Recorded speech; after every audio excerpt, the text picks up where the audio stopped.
Hello friends, आज हल लक्ष्मी पूजा। सकलोके लक्ष्मी पूजार शुभकामना থাকিল। এয়া আমাৰ ঘৰটো সৰু সুৰাকে এয়া পূজাৰ আয়োজন কৰা হৈছে।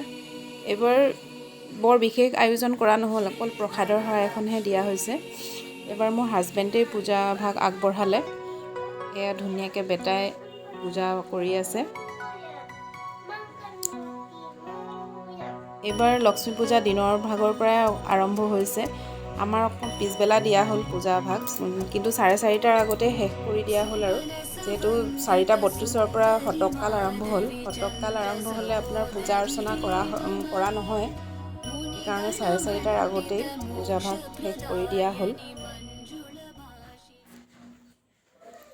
এয়া পূজা বুলি মই ঘুগনি বনালোঁ, পুৰি বনালোঁ। এয়া ঘুগনি আপোনালোকৰ লগত অকণমান শ্বেয়াৰ কৰি দিছোঁ। আজি যিহেতু পূজা, সেইকাৰণে পিঁয়াজ ৰচুন নিদিয়াকৈ এয়া আদা, এয়া জালুক দিছোঁ। এয়া অকণমান আপোনালোকক দেখাই দিলোঁ। আৰু এয়া পুৰি বনালোঁ।